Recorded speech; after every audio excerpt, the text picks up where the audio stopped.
சரி, இங்க எதுக்கு வந்திருக்கீங்க? என்ன பேச இங்க போறீங்க? வந்து எங்க வீட்டுக்காரர் இறந்துட்டார் மேடம். அப்படியா?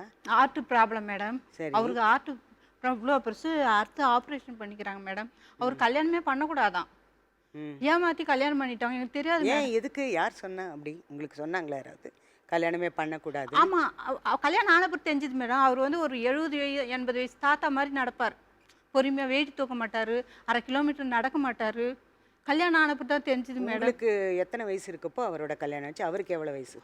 எனக்கு அவரை விட நான் ஒரு வயசு பெருசு மேடம் ஆனா. எனக்கு சரி. 34. ஹார்ட் ஆபரேஷன் என்ன பிரச்சனை இருந்தது அது ஹார்ட்ல? சொல்லல மேடம் அவங்க. ம். ஹார்ட் ப்ராப்ளமே சொல்லல மேடம் அவங்க. எங்களுக்கு தெரியாது. கல்யாணம் ஆயிடுச்சு மேடம். புரோக்கர் மூலியமா ஆயிடுச்சு. நோய் விசாரிச்சாங்க. நல்ல பிள்ளைன்னு கேட்டாங்க. நல்ல பிள்ளைன்னு சொன்னாங்க. கல்யாணம் ஆயிடுச்சு. சரி.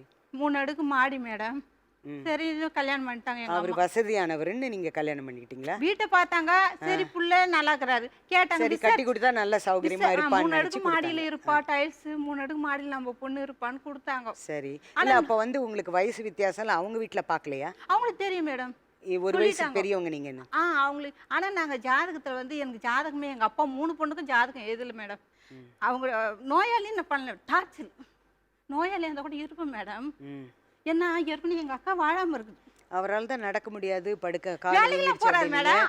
எப்படி டார்ச்சர் பண்ணாருன்றீங்க? மாமனார் மாமியார் வீட்டுக்காரர் எதுவும் பண்ண மாட்டார். நீங்க அது சொல்லலையே டார்ச்சர். அதான் மாமனார் மாமியார் மேடம். இப்பதானே சொல்றீங்க மாமனார் மாமியார். வீட்டுக்காரர் நல்ல என்ன டார்ச்சர் பண்ணுவாங்க உங்களை? போய் வாங்கிட்டு வந்துட்டாங்க. நகை வாங்கிட்டு வந்துட்டாங்க. எங்க அம்மா என்ன சொன்னாங்க, நோயாளி 15,000 போட்டாங்க. நான் கொடுக்க மாட்டேன். திடீர்னு செத்துட்டா நகை பிடிக்க நினைச்சேன். என்ன பண்றது? நகை அதனால நீங்க டைவர்ஸ் பண்ணணும்னு நகை தரமாட்டேன் வாங்கினாங்க. ம். நான் சொன்னேன் நகை இல்லாமல் ஒன்றா போய் வாடினாங்க எங்கள் அம்மா. போய் வாழ்ந்தேன் மேடம். போய் 1 வருஷம் 1.5 வருஷம் 2 வருஷம் இருந்துச்சு மேடம். 2 வருஷம் வாழ்ந்தேன் மேடம். அவர் இறந்துட்டார் மேடம். சரி, அதுக்கப்புறம் என்ன நடந்தது?